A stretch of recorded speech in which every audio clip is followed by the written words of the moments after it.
अस्सलाम वालेकुम दोस्तों, दास्तान की तरफ से खुश आमदीद। दोस्तों, ये सिलसिला सुल्तान सलाहुद्दीन अय्यूबी के दौर की हकीकी कहानियों पर मबनी ईमान फरोशों की दास्तान है। उम्मीद करते हैं आपको ये पसंद आएगा और आपके इल्म में इजाफा करेगा। आगे बढ़ने से पहले आपसे गुजारिश है कि अगर अभी तक आप दास्तान के सब्सक्राइबर नहीं हैं तो इसे सब्सक्राइब कीजिए और बेल आइकन पर क्लिक कीजिए ताकि आपको तमाम कहानियां बिला ताखीर मिलती रहें। और इस वीडियो को लाइक, शेयर और कमेंट करके हमें बताइए कि आपको हमारी वीडियो कैसी लगी। आइए कहानी की तरफ चलते हैं। 8 दिनों बाद रात का पिछला पहर था। सुल्तान अय्यूबी के जागने में अभी कुछ देर बाकी थी। उसे मुलाजिम ने जगा दिया और कहा कि अल नासिर, अली बिन सुफियान और 2 और नायब आए हैं। सुल्तान उछल कर उठा और मुलाकात के कमरे में चला गया। इन हुकाम के साथ इन दस्तों में से एक का कमांदार भी था जो शहर से दूर गश्त करते रहे थे। सुल्तान अय्यूबी को बताया गया कि कमोबेश 6000 सूडानी, जिनमें बरतरफ सूडानी फौज के अफराद हैं और उस वहशी कबीले के भी जिसके अकीदे को मलियामेट किया गया था, मिस्र की सरहद में दाखिल होकर एक जगह पड़ाव किए हुए हैं। उस कमांदार ने ये अक्लमंदी की कि आम लिबास 2 शतर सवार ये मालूम करने के लिए भेजे कि इस लश्कर का क्या इरादा है। इन शतर सवारों ने अपने आप को मुसाफिर जाहिर किया और ये मालूम कर लिया कि ये लश्कर काहिरा पर हमला करने जा रहा है। शतर सवारों ने लश्कर के सरबराहों से मिलकर सलाहुद्दीन अय्यूबी के खिलाफ बातें की और कहा कि वो बहुत से आदमियों को इस लश्कर में शामिल करने के लिए लाएंगे। ये कहकर वो रुखसत हो आए। उनकी इत्तला के मुताबिक ये लश्कर इधर उधर से मजीद नफरी का मुंतजर था और उसे अगले रोज वहां से कूच करना था। सुल्तान अय्यूबी ने पहला हुक्म ये दिया कि खलीफा के मुहाफिज दस्ते में सिर्फ 50 सिपाही और 1 कमांदार रहने दो, बाकी तमाम दस्ते को छावनी में बुला लो। अगर खलीफा एहतजाज करे तो कह देना कि ये मेरा हुक्म है। सुल्तान ने अली बिन सुफियान से कहा कि अपने शोबे के कम से कम 100 आदमी जो सूडानी जुबान अच्छी बोल सकते हैं, सूडानी बागियों के भेस में उस कमांदार के साथ अभी रवाना कर दो। कमांदार से कहा कि ये 100 आदमी इन 2 शतर सवारों के साथ सूडानियों के लश्कर में शामिल होंगे। ये 2 शतर सवार संतरी बताएंगे कि वो वादे के मुताबिक मदद लाए हैं। उनके लिए हिदायत ये हैं कि वो लश्कर की पेशकदमी के मुताल्लिक इत्तला देंगे और ये देखेंगे कि रात के वक्त इस लश्कर के जानवर और रसद कहाँ होती है। सुल्तान अय्यूबी ने अल नासिर से कहा कि तेज रफ्तार घुड़सवार, छापा मारों और छोटी मंजनीकों के दस्ते तैयार रखो। मैंने सोचा था कि सीधी टक्कर लेकर सूडानियों को शहर से दूर ही खत्म किया जाए, अल नासिर ने कहा। सुल्तान अय्यूबी ने कहा, नहीं, याद रखो अल नासिर, अगर दुश्मन की तादाद कभी तुमसे थोड़ी भी हो तो भी बराह रास्त तसादुम से गुरेज करो। रात को छापा मार इस्तेमाल करो, शब खून मारो, दुश्मन को पहलू से लो, अकब से लो, जरब लगाओ और भागो। दुश्मन की रसद तबाह करो, जानवर तबाह करो, दुश्मन को परेशान करो, उसके दस्ते बखेर दो, उसे आगे आने की मोहलत न दो, उसे दाएं बाएं फैल जाने पर मजबूर कर दो। अगर सामने से टक्कर लेना चाहते हो तो ये ना भूलो कि ये सहरा है। सबसे पहले पानी की जगह पर कब्जा करो, सूरज और हवा के रुख को दुश्मन के खिलाफ रखो, उसे परेशान करके अपनी पसंद के मैदान में लाओ। मैं तुम्हें अमली सबक दूंगा। इस लश्कर की ये ख्वाहिश मैं पूरी नहीं होने दूंगा कि वो काहिरा तक पहुंचे या मेरी फौज उसके आमने सामने जाकर लड़े। उसने अली बिन सुफियान से कहा, तुम जिन 100 आदमियों को लश्कर में शामिल होने के लिए भेजोगे उन्हें कहना कि वो सूडानियों में ये अफवाह फैला दें कि 6-7 दिनों तक सलाहुद्दीन अय्यूबी फलस्तीन पर हमला करने के लिए जा रहा है, इसलिए काहिरा पर हमला उसकी गैर हाजिरी में किया जाएगा। ऐसी बहुत सी हिदायत और अहकाम देकर सुल्तान अय्यूबी ने उन्हें बताया कि वो आज शाम से काहिरा में नहीं होगा। उसने उन्हें काहिरा से बहुत दूर एक जगह बताई। वो अपना हेडक्वार्टर दुश्मन के करीब रखना चाहता था ताकि जंग अपनी निगरानी में लड़ा सके। सब ने मुलाकात के कमरे में ही सुबह की नमाज पढ़ी और सुल्तान अय्यूबी के अहकाम पर कार्रवाई शुरू हो गई। सुल्तान अय्यूबी तैयारी के लिए अपने कमरे में चला गया। सूडानियों के लश्कर में इजाफा होता जा रहा था। 2 साल गुजरे, उनकी एक बगावत बुरी तरह नाकाम हो चुकी थी। दूसरी कोशिश की तैयारियां उसी वक्त शुरू हो गई थीं। सलीबियों ने मदद का वादा कर रखा था और जासूसों की बहुत बड़ी तादाद मिस्र में दाखिल कर दी थी। सूडानियों का हमला एक न एक रोज आना ही था, लेकिन ये अचानक आ गया। वजह यह थी कि सुल्तान अय्यूबी ने एक सूडानी कबीले के मजहब पर फौजी हमला किया और उसके देवताओं का मस्कन तबाह कर दिया। ये वजह मामूली नहीं थी। मिस्र में जो सुल्तान अय्यूबी के मुखालिफिन थे उन्होंने उसके इस इक़दाम को उसके खिलाफ इस्तेमाल किया। सूडानी फौज के बरतरफ किए हुए बागी कमांदारों को भी मौका मिल गया। ये सब फौरन हरकत में आ गए। इनमें मिस्री मुसलमान भी थे। उन्होंने उस कबीले के मजहबी जज्बात को भड़काया और उन्हें कहा कि उनका मजहब सच्चा है और अगर वो सुल्तान अय्यूबी के खिलाफ उठेंगे तो उनके देवता अपनी तौहीन का इंतकाम लेने के लिए उनकी मदद करेंगे। उन्होंने 5-7 दिनों में लश्कर जमा कर लिया और काहिरा पर हमले के लिए चल पड़े। जूं जूं इधर उधर के लोगों को पता चलता था वो उस लश्कर में शामिल होते जाते थे। 2 शतर सवारों के साथ जब 100 मुसल्ला आदमी इस लश्कर में शामिल हुए, ये लश्कर सरहद से आगे आ गया था और एक जगह पड़ाव किए हुए था। सुल्तान अयूबी रात के वक्त इतना आगे चला गया जहां से उसे लश्कर की नकलो हरकत की इत्तला जल्दी मिल सकती थी। उन 100 आदमियों ने हमला आवरों के सरबराहों को बताया कि सलाहुद्दीन अयूबी चंद दिनों तक फलस्तीन की तरफ कूच कर रहा है। सरबराह बहुत खुश हुए। उन्होंने ये पड़ाव 2 दिन और बढ़ा दिया। अगली रात सुल्तान अयूबी को इस लश्कर की पहली इत्तलाएं मिली। उससे अगली रात उसने 50 सवार और 5 मंजनीकें भेजी, जिनके साथ आतिशगीर मादे वाली हांडियां थीं। उन्हें एक घोड़ा खींचता था। आधी रात के वक्त जब सूडानी लश्कर सोया हुआ था, उनके अनाज के जखीरे पर हांडियां गिरने लगीं। मान बाद आतिशी तीर आए और मुहीब शोले उठने लगे। लश्कर में भगदड़ मच गई। मंजनीकों को वहां से फौरन पीछे भेज दिया गया। 50 सवारों ने 3-4 हिस्सों में तकसीम होकर घोड़े सरपट दौड़ाए और लश्कर के पहलुओं के आदमियों को कुचलते और बर्छियों से जख्मी करते गायब हो गए। लश्करियों को संभलने का मौका न मिला। आग के शोलों से जहां अनाज का जखीरा चल रहा था, वहां ऊंट और घोड़े बिदक कर इधर उधर भागने लगे। सुल्तान अयूबी के सवार एक बार फिर आए और तीर बरसाते गुजर गए। वो उसके बाद नहीं आए। दूसरे दिन इत्तला मिली कि सुडानियों के कमोबेश 400 आदमी आग से, घोड़ों और ऊंटों की भगदड़ से और छापामार सवारों के हमलों से मारे गए हैं। तमाम तर अनाज जल गया और तीरों का जखीरा भी नजर आतिश हो गया था। लश्कर ने वहां से कूच किया और रात ऐसी जगह पड़ाव किया जहां इधर उधर मिट्टी के टीले थे। उस जगह शबखून का खतरा नहीं था। अब रात को गश्ती दस्ते भी पड़ाव से दूर दूर गश्त करते रहे, मगर हमला फिर भी हुआ। इसका अंदाज भी गुज़श्ता रात जैसा था। लश्कर के सरबराहों को मालूम नहीं था कि उनके 2 गश्ती दस्ते सुल्तान अयूबी के छापामारों की घात में आ गए थे और मारे गए हैं। तीरंदाजों ने टीलों से आतिशी तीर चलाए और गायब हो गए। सहर का धुंधलका निखरने तक ये शब खून जारी रहे। उनसे गुज़श्ता रात की निस्बत ज्यादा नुकसान हुआ। शाम को अली बिन सुफियान ने सुल्तान अयूबी को अपने जासूसों की लाई हुई ये इत्तला दी कि कल दिन के वक्त सूडानी लश्कर इस अंदाज से पेशकदमी करेगा कि शब खून मारने वालों का ठिकाना मालूम करके उसे खत्म किया जाए। सुल्तान अयूबी ने अपने करीब कुछ फौज रखी हुई थी। उसने रात के वक्त हमला न कराया। उसे मालूम था कि अब दुश्मन चौकन्ना होगा। अगले रोज उसने 400 प्यादा सिपाही सूडानियों के लश्कर के दाएं तरफ निस्फ मील दूर भेज दिए और 400 बाएं तरफ। उन्हें यह हिदायत दी कि वो आगे को चलते जाएं। दोनों दस्ते जंगी तरतीब में सूडानियों के पहलू से गुजरे तो सूडानियों ने इस खतरे के पेश नजर अपने पहलू फैला दिए कि ये दस्ते पहलू पर या अकब से हमला करेंगे।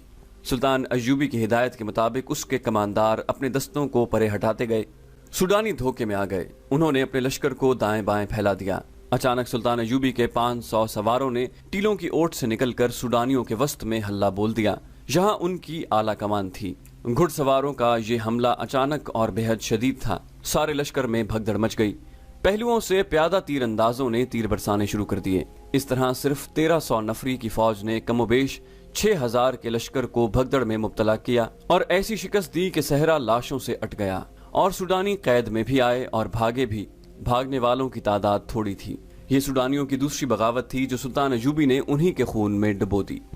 अब के सुल्तान अयूबी ने डिप्लोमेसी से काम नहीं लिया। उसने जंगी कैदियों से मालूमात हासिल करके उन तमाम कमांदारों और दीगर हुकाम को कैद में डाल दिया जो तरपर्दा बगावत की साजिश में शरीक थे। तकरीबकारों की भी निशानदही हो गई। उन्हें सजाए मौत दी गई। रज्जब जैसे नायब सालारों को हमेशा के लिए कैद खाने में डाल दिया गया। सुल्तान अयूबी हैरान इस पर हुआ कि बाज ऐसे हुकाम इस साजिश में शरीक थे जिन्हें वो अपना वफादार समझता था। उसने अपने मोतमिद सालारों और दीगर हुकाम से कह दिया कि मिस्र के दिफा और सल्तनत के इस्तेहकाम के लिए सूडान पर हमला और कब्जा जरूरी हो गया है। उसने खलीफा अल आजिद से मुहाफिज दस्ता वापस लेकर उसे माजूल कर दिया और ऐलान कर दिया कि अब मिस्र खिलाफत अब्बासिया के तहत है और ये भी कि खिलाफत की गद्दी बगदाद में होगी। सुल्तान अयूबी ने उम्मे अर्रारा को 8 मुहाफिजों के साथ नूरुद्दीन जंगी के हवाले करने के लिए रवाना कर दिया। सुल्तान सलाहुद्दीन अयूबी ने कमरे में टहलते हुए आह भरी और कहा, कौम मुत्तहिद हो सकती है और हो भी जाती है। कौम का शिराजा उमरा और हुकाम बखेर दिया करते हैं, या वो खुद साख्ता कायद जो अमीर वजीर या हाकिम बनना चाहते हैं। तुमने देख लिया है अली, मिस्र के लोगों की जबान पर हमारे खिलाफ कोई शिकायत नहीं। गद्दारी और तखरीबकारी सिर्फ बड़े लोग कर रहे हैं। इन बड़े लोगों को मेरी जात के साथ कोई अदावत नहीं। मैं उन्हें इसलिए बुरा लगता हूँ कि मैं इस गद्दी पर बैठ गया हूँ जिसके वो ख्वाब देख रहे थे। सुल्तान अयूबी अपने कमरे में टहल रहा था। अली बिन सुफियान और बहाउद्दीन शद्दाद बैठे सुन रहे थे। वो सितंबर के पहले हफ्ते की एक शाम थी। जून और जुलाई में सुल्तान अयूबी ने सूडानियों की बगावत को कुचला और उसके फौरन बाद अल आजिद को खिलाफत की गद्दी से हटाया। इससे पहले उसने सूडानियों की बगावत को निहायत अच्छी जंगी हिकमत अमली से दबाकर सूडानी फौज तोड़ दी थी, मगर बगावत करने वाले किसी भी कायद, कमांदार या अस्करी को सजा नहीं दी थी। डिप्लोमेसी से काम लिया था। इस तरह उसकी जंगी अहमियत की भी धाक बैठ गई थी और डिप्लोमेसी की भी। अब के सूडानियों ने फिर सर उठाया तो सुल्तान अयूबी ने इस सर को हमेशा के लिए कुचल देने के लिए पहले तो मैदान जंग में सूडानियों की लाशों के अंबार लगाए, फिर जो भी पकड़ा गया उसके ओहदे और रुतबे का लिहाज किए बगैर उसे इंतहाई सजा दी। अक्सरियत को तो जल्लाद के हवाले किया, बाकी जो बचे उन्हें लंबी कैद में डाल दिया या मुल्क बदर करके सूडान की तरफ निकाल दिया। सुल्तान अयूबी ने कहा, आज 2 महीने हो गए हैं, मैं सल्तनत के इंतजाम और कौम की फलाह बहबूद की तरफ तवज्जो नहीं दे सका। मुजरिम लाए जा रहे हैं और मैं सोचो विचार के बगैर उन्हें सजाए मौत देता चला जा रहा हूँ। यूं दिल को तकलीफ हो रही है जैसे मैं कत्ले आम कर रहा हूँ। मेरे हाथों मरने वालों की अक्सरियत मुसलमानों की है। बहाउद्दीन शद्दाद ने कहा, मोहतरम अमीर, एक काफिर और एक मुसलमान एक ही किस्म का गुनाह करें तो ज्यादा सजा मुसलमान को देनी चाहिए, क्योंकि उस तक अल्लाह के सच्चे दीन की रोशनी पहुंची फिर भी उसने गुनाह किया। काफिर तो अक्ल का भी अंधा है, मजहब का भी अंधा है। आप इस पर गम न करें कि आपने मुसलमानों को सजा दी है। वो गद्दार थे, सल्तनत इस्लामिया के बागी थे। उन्होंने इस्लाम का नाम मिट्टी में मिलाने के लिए काफिरों से इत्तेहाद किया। सुल्तान अयूबी ने कहा, मेरा असल गम यह है शद्दाद कि मैं हुक्मरान बन के मिस्र नहीं आया। अगर मुझे हुकूमत करने का नशा होता तो मिस्र की मौजूदा फजा मेरे लिए साजगार थी। जिन्हें सिर्फ अमारत की गद्दी से प्यार होता है वो साजिशी जहन के हाकिमों को ज्यादा पसंद करते हैं। वो कौम को कुछ दिए बगैर लोगों को दिलकश मगर झूठे रंगों की तस्वीर दिखाते रहते हैं। अपनी जाती अमले में शैतानी खसलत के अफराद को रखते हैं। वो अपने मातहत हाकिमों को शहजादों का दर्जा दिए रखते हैं और खुद शहनशाह बन जाते हैं। मैं कहता हूँ कि मुझसे ये गद्दी ले लो, लेकिन मुझसे वादा करो कि मेरे रास्ते में कोई रुकावट खड़ी न करना। मैं जो मकसद लेकर घर से निकला हूँ वो मुझे पूरा कर लेने दो। नूरुद्दीन जंगी ने हजारों जानों की कुर्बानी देकर और दरियाए नील को अरब के मुजाहिदों के खून से सुर्ख करके शाम और मिस्र का इत्तेहाद कायम किया है। मुझे इस मुत्तहिद सल्तनत को वुसअत देनी है। सूडान को मिस्र में शामिल करना है, फलस्तीन को सलीबियों से छुड़ाना है, सलीबियों को यूरोप के वस्त में ले जाकर किसी गोशे में घुटनों बिठाना है, और मुझे ये फतुहात अपनी हुक्मरानी के लिए नहीं, अल्लाह की हुक्मरानी के लिए हासिल करनी है। मगर मिस्र मेरे लिए दलदल बन गया है। वो कौन सा गोशा है जहाँ साजिश, बगावत और गद्दारी नहीं। अली बिन सफियान ने कहा, इन तमाम साजिशों के पीछे सलीबी हैं। मैं हैरान हूँ कि वो किस बेदर्दी से अपनी जवान लड़कियों को बेहयाई की तरबियत देकर हमारे खिलाफ इस्तेमाल करते हैं। इन लड़कियों की खूबसूरती का अपना जादू है, इनका तिलिस्म इनकी जबान में है। सुल्तान अयूबी ने कहा, जबान का वार तलवार से गहरा होता है। वो अक्ल जो तुम्हारी कमजोरियों को भांप सकती है अली, वो अपनी जबान से ऐसे अंदाज से और ऐसे मौके पर ऐसे अल्फाज कहलवाएगी कि तुम अपनी तलवार न्याम में डालकर दुश्मन के कदमों में रख दोगे।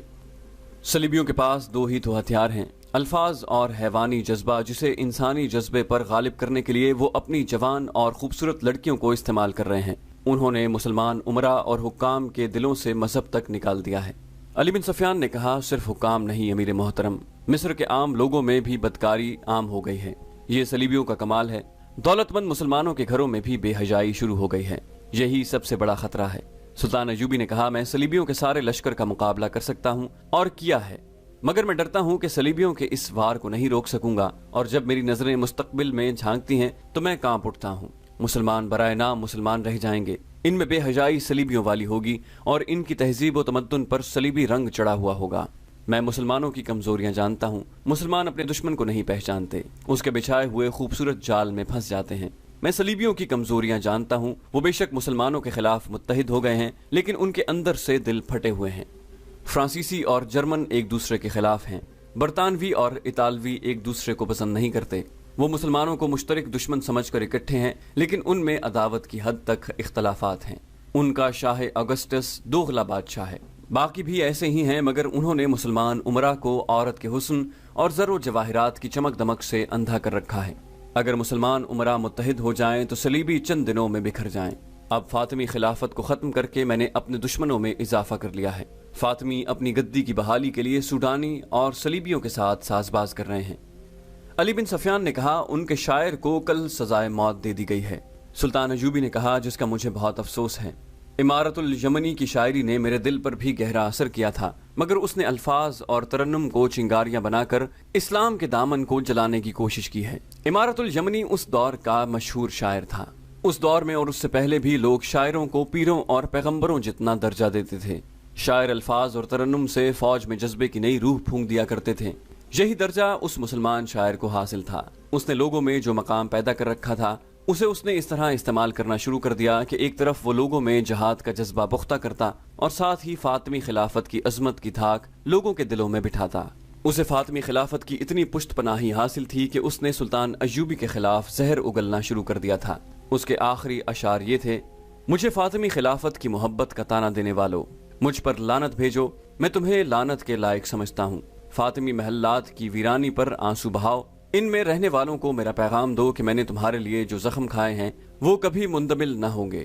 اس کے گھر اچانک چھاپا مارا گیا، وہاں سے دستاویزی ثبوت ملا کہ وہ صرف فاطمی خلافت کا ہی بہی خواہ نہیں بلکہ صلیبیوں کا وظیفہ خوار بھی ہے۔ صلیبی اسے اس مقصد کے لیے وظیفہ بھی دیتے تھے کہ وہ مصریوں کے دلوں پر فاطمی خلافت کو غالب کرے اور سلطان ایوبی کے خلاف نفرت پیدا کرتا رہے۔ اسے سزائے موت دے دی گئی۔ جس قوم کے شاعر بھی دشمن کے وظیفہ خوار ہوں اس قوم کے لیے ذلت و رسوائی ہے۔ سلطان ایوبی نے کہا۔ دربان اندر آیا اور کہا کہ معزول خلیفہ العاضد کا قاصد آیا ہے۔ سلطان ایوبی کے ماتھے کے شکن گہرے ہو گئے۔ اس نے کہا، خلافت کے سوا یہ بوڑھا مجھ سے اور کیا مانگ سکتا ہے؟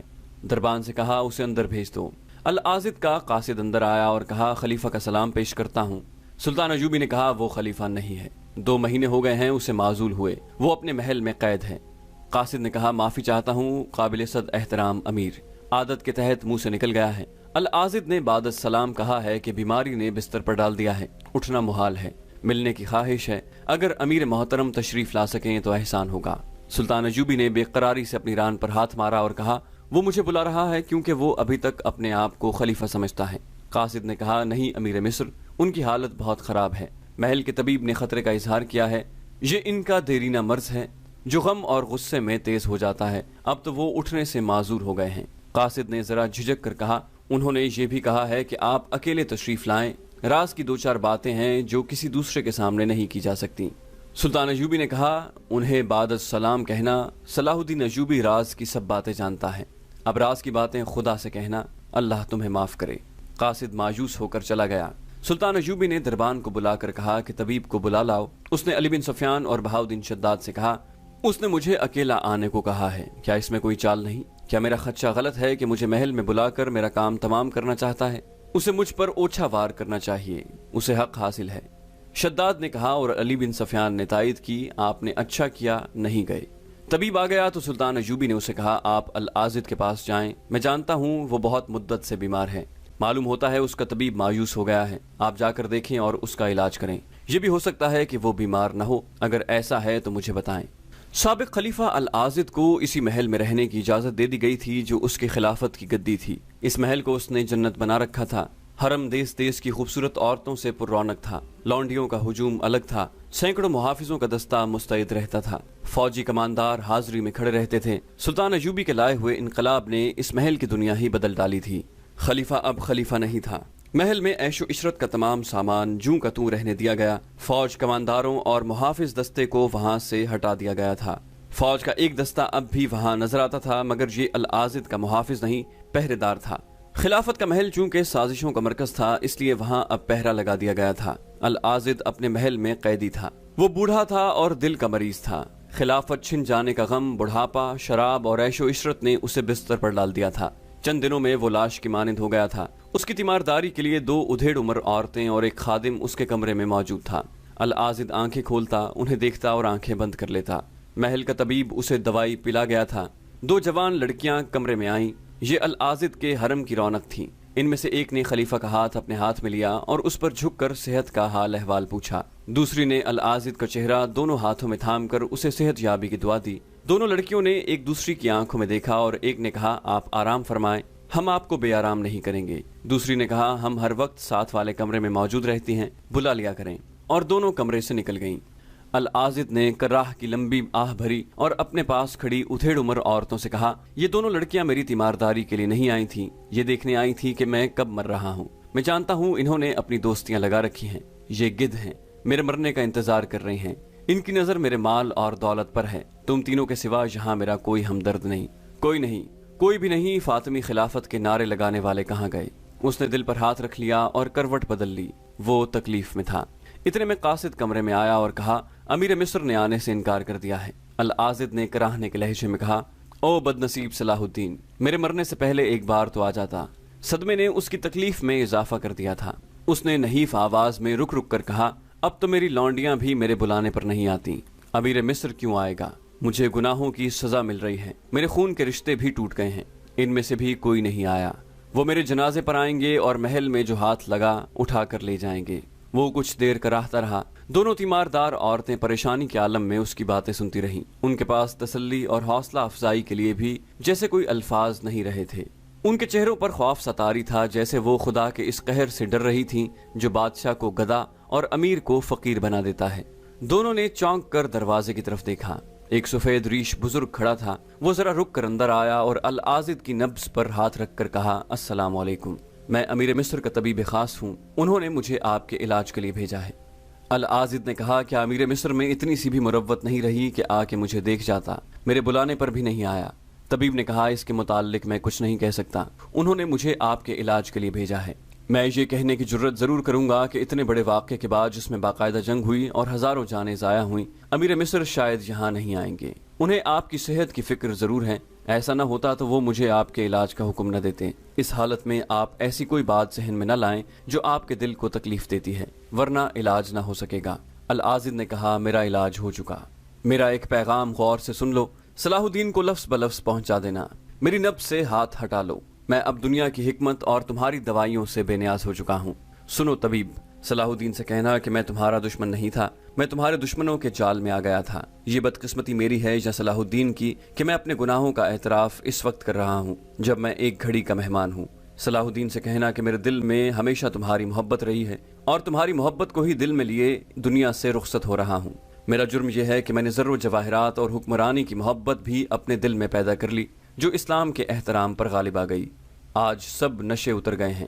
وہ لوگ جو میرے پاؤں میں بیٹھا کرتے تھے وہ بیگانے ہو گئے ہیں۔ وہ لونڈیاں بھی میرے مرنے کا انتظار کر رہی ہیں جو میرے اشاروں پر ناچا کرتی تھیں۔ میرے دربار میں اریاں رقص کرنے والی لڑکیاں مجھے نفرت کی نگاہوں سے دیکھتی ہیں۔ انسان کی سب سے بڑی غلطی یہ ہے کہ انسان کی باتوں میں آ کر خدا کو بھول جاتا ہے، اور یہ بھول جاتا ہے کہ اسے خدا کے پاس جانا ہے جہاں کوئی انسان کسی انسان کے گناہوں کا بوجھ نہیں اٹھا سکتا۔ ان کمبختوں نے مجھے خدا بنا ڈالا، مگر آج جب حقیقی خدا کا بلاوا آیا ہے تو مجھ پر حقیقت روشن ہوئی ہے۔ میں نے اس کو نجات کا ذریعہ سمجھا ہے کہ اپنے گناہوں کا اعتراف کر لوں اور صلاح الدین کو ایسے خطروں سے خبردار کرتا جاؤں جن سے وہ شاید واقف نہیں۔ اسے کہنا کہ میرے محافظ دستے کا سالار رجب زندہ ہے اور سوڈان میں کہیں روپوش ہے۔ وہ مجھے بتا کر گیا تھا کہ فاطمی خلافت کی بحالی کے لیے وہ سوڈانیوں اور قابل اعتماد مصریوں کی فوج تیار کرے گا اور وہ صلیبیوں سے جنگی اور مالی مدد لے گا۔ صلاح الدین سے کہنا کہ اپنے محافظ دستے پر نظر رکھے، اکیلا باہر نہ نکلے، رات کو زیادہ محتاط رہے کیونکہ رجب نے فدائیوں کے ساتھ ایوبی کے قتل کا منصوبہ بنا لیا ہے۔ اسے کہنا کہ مصر تمہارے لیے آگ اگلنے والا پہاڑ ہے، تم جنہیں دوست سمجھتے ہو وہ بھی تمہارے دشمن ہیں، اور وہ جو تمہاری آواز کے ساتھ آواز ملا کر وسیع سلطنت اسلامیہ کے نعرے لگاتے ہیں، ان میں بھی صلیبیوں کے پالے ہوئے سانپ موجود ہیں۔ تمہارے جنگی شعبے میں فیض الفاطمی بڑا حاکم ہے، مگر تم نہیں جانتے کہ وہ تمہارے مخالفین میں سے ہے۔ وہ رجب کا دست راست ہے۔ تمہاری فوج میں ترک، شامی اور دوسرے عربی نسل کے جو کماندار اور سپاہی ہیں، ان کے سوا کسی پر بھروسہ نہ کرنا، یہ سب تمہارے وفادار اور اسلام کے محافظ ہیں۔ مصری فوجیوں میں قابل اعتماد بھی ہیں اور بے وفا بھی۔ تم نہیں جانتے کہ تم نے جب سوڈانی لشکر پر فیصلہ کن حملہ کیا تھا تو حملہ آور دستوں میں 2 دستوں کے کماندار تمہاری چال کو ناکام کرنے کے لیے تمہاری ہدایات اور احکام پر غلط عمل کرنا چاہتے تھے، لیکن تمہارے ترک اور عرب سپاہیوں میں جوش اور جذبہ ایسا تھا کہ اپنے کمانداروں کے حکم کا انتظار کیے بغیر وہ سوڈانیوں پر قہر بن کر ٹوٹے، ورنہ یہ 2 کماندار جنگ کا پانسا پلٹ کر تمہیں ناکام کر دیتے۔ العازد مری ہوئی آواز میں رک رک کر بولتا رہا۔ طبیب نے اسے 1-2 مرتبہ بولنے سے روکا تو اس نے ہاتھ کے اشارے سے اسے چپ کروا دیا۔ اس کے چہرے پر پسینہ اس طرح آ گیا تھا جیسے کسی نے پانی چھڑک دیا ہو۔ دونوں عورتوں نے اس کے پسینہ پوچھا، لیکن پسینہ چشمے کی طرح پھوٹا آ رہا تھا۔ اس نے چند ایک اور انتظامیہ اور فوج کے حکام کے نام بتائے جو سلطان ایوبی کے خلاف سازشوں میں مصروف تھے۔ ان میں سب سے زیادہ خطرناک فدائی تھے جن کا پیشہ پراسرار قتل تھا، وہ اس فن کے ماہر تھے۔ العازد نے مصر میں صلیبیوں کے اثر و رسوخ کی بھی تفصیل سنائی اور کہا انہیں مسلمان نہ سمجھنا، یہ ایمان فروخت کر چکے ہیں۔ صلاح الدین سے کہنا کہ اللہ تمہیں کامیاب کرے، لیکن یہ یاد رکھنا کہ ایک تو وہ لوگ ہیں جو چوری چھپے تمہیں دھوکہ دے رہے ہیں، اور دوسرے وہ لوگ ہیں جو خوشامد سے تمہیں خدا کے بعد کا درجہ دیں گے۔ یہ ان لوگوں سے زیادہ خطرناک ہیں جو چوری چھپے دھوکہ دیتے ہیں۔ اسے کہنا کہ دشمنوں کو زیر کر کے جب تم اطمینان سے حکومت کی گدی پر بیٹھو گے تو میری طرح دونوں جہان کے بادشاہ نہ بن جانا، سدا بادشاہی اللہ کی ہے۔ इसी मिस्र में फिरौनों के खंडर देख लो, मेरा अंजाम देख लो, अपने आप को इस अंजाम से बचाना। उसकी ज़बान लड़खड़ाने लगी, उसके चेहरे पर जहाँ कर्ब का तासुर था वहाँ सुकून सा भी नजर आने लगा। उसने बोलने की कोशिश की मगर हल्क से खराटे से निकले। उसका सर एक तरफ लुढ़क गया और वो हमेशा के लिए खामोश हो गया। ये वाक़या सितंबर 1171 का है। तो दोस्तों ये थी हमारी आज की एपिसोड। उम्मीद करते हैं आपको हमारी वीडियो पसंद आई होगी। जाने से पहले आपसे गुजारिश है कि अगर अभी तक आप हमारे चैनल के सब्सक्राइबर नहीं हैं तो इसे सब्सक्राइब कीजिए और साथ साथ बेल आइकन पर क्लिक कीजिए ताकि आपको तमाम वीडियोस फौरन मिलती रहें। और साथ साथ इस वीडियो को लाइक कीजिए, शेयर कीजिए और कॉमेंट करके हमें बताइए कि आपको हमारी वीडियो कैसी लगी। अगली वीडियो तक अपना ख्याल रखिएगा। अल्लाह हाफिज़।